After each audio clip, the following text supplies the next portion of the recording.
What's up guys, Slaughterfit's back here with another video, and this time I have another Skyrim build for you guys. This build I'm calling an Emperor build. You might remember a while back I did a King build, and then I think I did an Orc King build, and then I did a Jarl build. They all kind of revolve around the same idea of kind of, you know, some sort of royalty or nobility build, where you're not really putting anything into armor, but putting it all into your weapon and your output.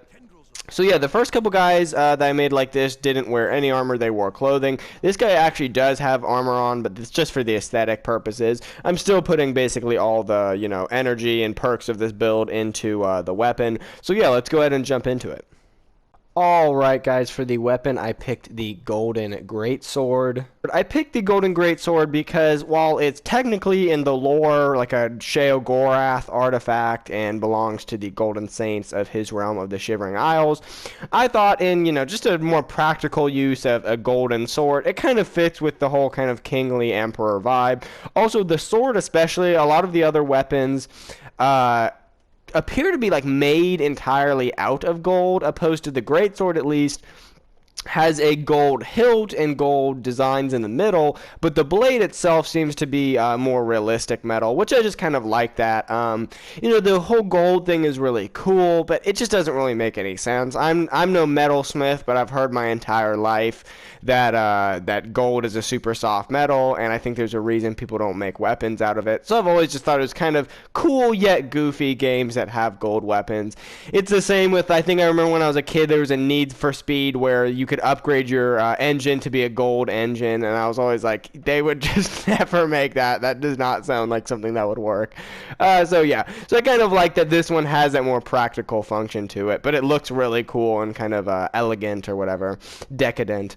But yeah, damage of 336 when fully upgraded and boosted by some enchantments. So yeah, I basically just put every enchantment into boosting the damage on this guy. So this guy's gonna one-shot most things.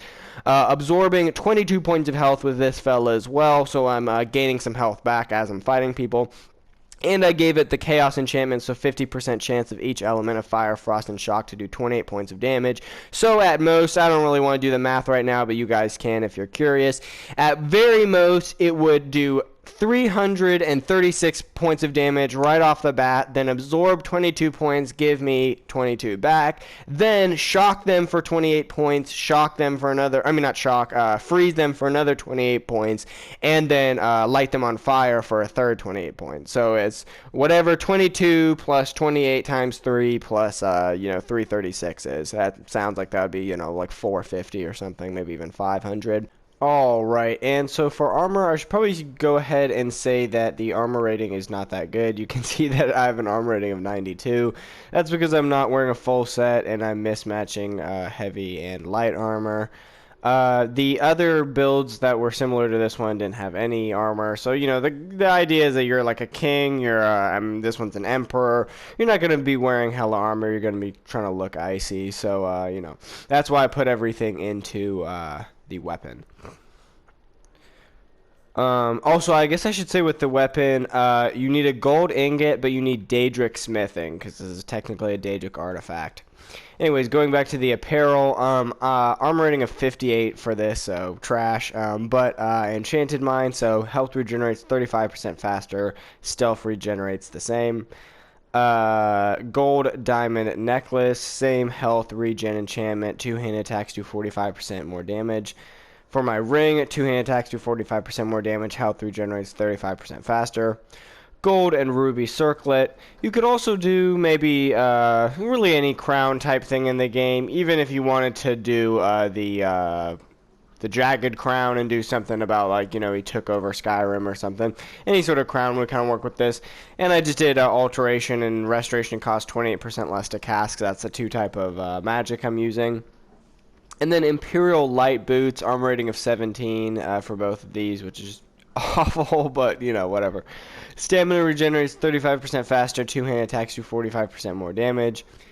And for this, two-hand attacks do 45% more damage, increases my magicka by 70 points.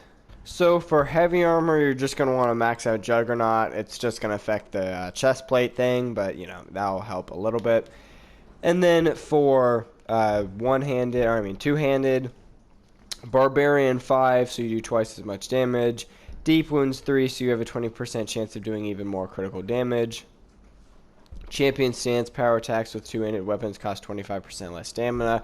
Devastating Blow, standing power attacks do 25% bonus damage with the chance to decapitate enemies.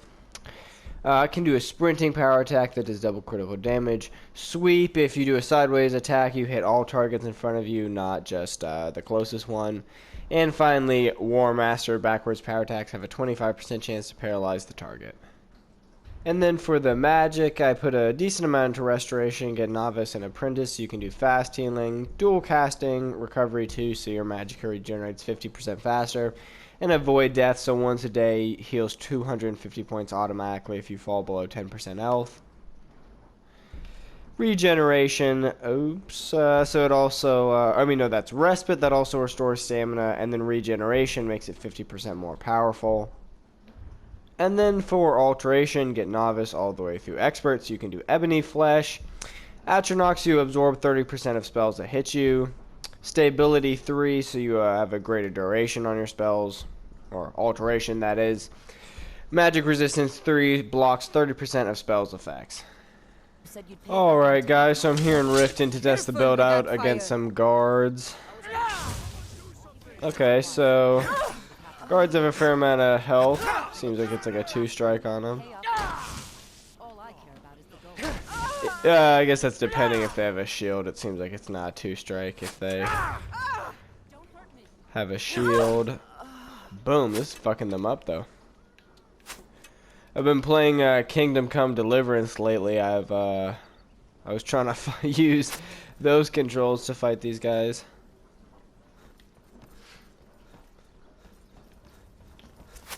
Give up while you still can.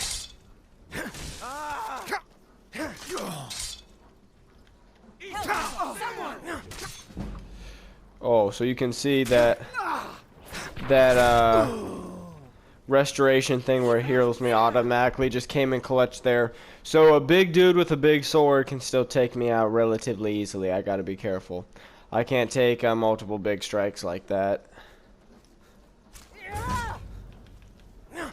Victory.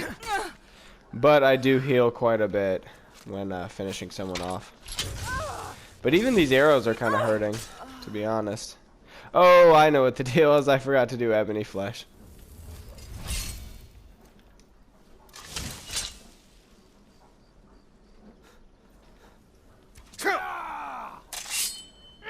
It's nothing.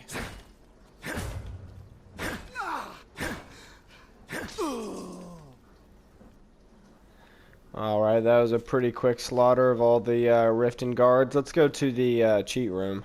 Oh, I see this challenger dude. I'm gonna go fuck him up.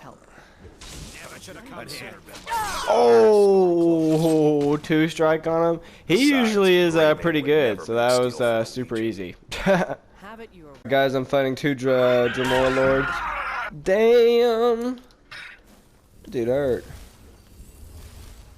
That shit hurted. Where you boys going? What, you gonna hit me, guys? Damn, fuck you guys. Oh, yes! Trash, bitch. Alright, let me spawn something else and then we'll call it a day. Let's do a Briarheart. Fuck this dude. God damn, cool.